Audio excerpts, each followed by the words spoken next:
Hello दोस्तों, आपका स्वागत है हमारे YouTube चैनल एक और ज्ञान की बात में। आज हम लेकर आए हैं आपके लिए शनिदेव और हनुमान जी की कथा। जब हनुमान से हारे शनि। शनि के नाम से ही हर व्यक्ति डरने लगता है। शनि की दशा एक बार शुरू हो जाए तो 7.5 साल बाद ही पीछा छोड़ती है। लेकिन हनुमान भक्तों को शनि से डरने की तनिक भी जरूरत नहीं। शनि ने हनुमान को भी डराना चाहा, लेकिन मुंह की खानी पड़ी। आइए जाने कैसे। महान पराक्रमी हनुमान अमर हैं। पवन पुत्र हनुमान रघुकुल के कुमारों के कहने से प्रतिदिन अपनी आत्मकथा का कोई भाग सुनाया करते थे। उन्होंने कहा कि मैं एक बार संध्या समय अपने आराध्य श्री राम का स्मरण करने लगा तो उसी समय ग्रहों में पापग्रह मंदगति सूर्यपुत्र शनिदेव पधारे। वह अत्यंत कृष्ण वर्ण के भीषणाकार थे। वह अपना सिर प्रायः झुकाए रखते हैं। जिस पर अपनी दृष्टि डालते हैं वह अवश्य नष्ट हो जाता है। शनिदेव हनुमान के बाहुबल और पराक्रम को नहीं जानते थे। हनुमान ने उन्हें लंका में दशग्रीव के बंधन से मुक्त किया था। वह हनुमान जी से विनयपूर्वक किंतु कर्कश स्वर में बोले, हनुमान जी, मैं आपको सावधान करने आया हूं। त्रेता की बात दूसरी थी, अब कलियुग प्रारंभ हो गया है। भगवान वासुदेव ने जिस क्षण अपनी अवतार लीला का समापन किया उसी क्षण से पृथ्वी पर कली का प्रभुत्व हो गया। ये कलियुग है। इस युग में आपका शरीर दुर्बल और मेरा बहुत बलिष्ठ हो गया है। अब आप पर मेरी 7.5 की दशा प्रभावी हो गई है। मैं आपके शरीर पर आ रहा हूं। शनिदेव को इस बात का तनिक भी ज्ञान नहीं था कि रघुनाथ के चरणाश्रितों पर काल का प्रभाव नहीं होता। करुणा निधान जिनके हृदय में एक क्षण को भी आ जाते हैं, काल की कला वहां सर्वथा निष्प्रभावी हो जाती है। प्रारब्ध के विधान वहां प्रभुत्वहीन हो जाते हैं। सर्व समर्थ पर ब्रह्म के सेवकों का नियंत्रण संचालन पोषण प्रभु ही करते हैं। उनके सेवकों की ओर दृष्टि उठाने का साहस कोई सुर असुर करे तो स्वयं अनिष्ट भाजन होता है। शनिदेव के अग्रज यमराज भी प्रभु के भक्त की ओर देखने का साहस नहीं कर पाते।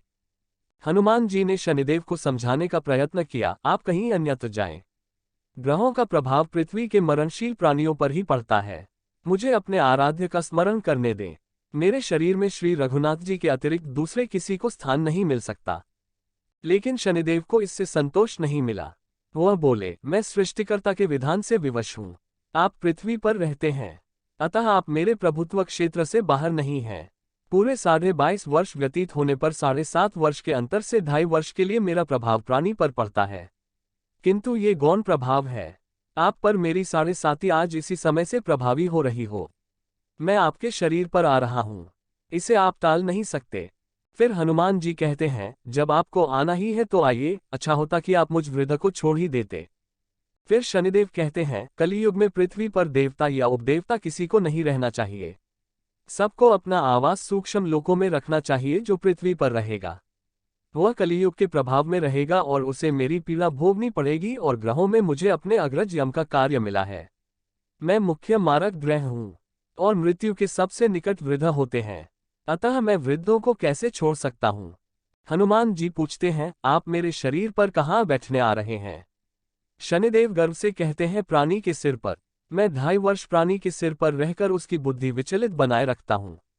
मध्य के 2.5 वर्ष उसके उदर में स्थित रहकर उसके शरीर को अस्वस्थ बनाता हूं। वह अंतिम 2.5 वर्ष पैरों में रहकर उसे भटकाता हूं। फिर शनिदेव हनुमान जी के मस्तक पर आ बैठे तो हनुमान जी के सिर पर खाज हुई। इसे मिटाने के लिए हनुमान जी ने बड़ा पर्वत उठाकर सिर पर रख लिया। शनिदेव चिल्लाते हैं, यह क्या कर रहे हैं आप। फिर हनुमान जी कहते हैं, जैसे आप सृष्टिकर्ता के विधान से विवश हैं वैसे मैं भी अपने स्वभाव से विवश हूं। मेरे मस्तक पर खाज मिटाने की यही उपचार पद्धति है, और आप अपना कार्य करें और मैं अपना कार्य। ऐसा कहते ही हनुमान जी ने दूसरा पर्वत उठाकर सिर पर रख लिया। इस पर शनिदेव कहते हैं, आप इन्हें उतारिए, मैं संधि करने को तैयार हूं। उनके इतना कहते ही हनुमान जी ने तीसरा पर्वत उठाकर सिर पर रख लिया तो शनिदेव चिल्लाकर कहते हैं, मैं अब आपके समीप नहीं आऊंगा। फिर भी हनुमान जी नहीं माने और चौथा पर्वत उठाकर सिर पर रख लिया।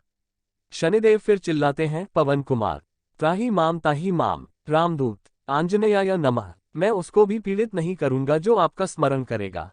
मुझे उतर जाने का अवसर दें।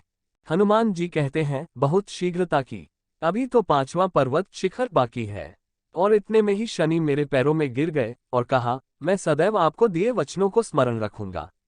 आघात के उपचार के लिए शनिदेव तेल मांगने लगे। हनुमान जी तेल कहाँ देने वाले थे।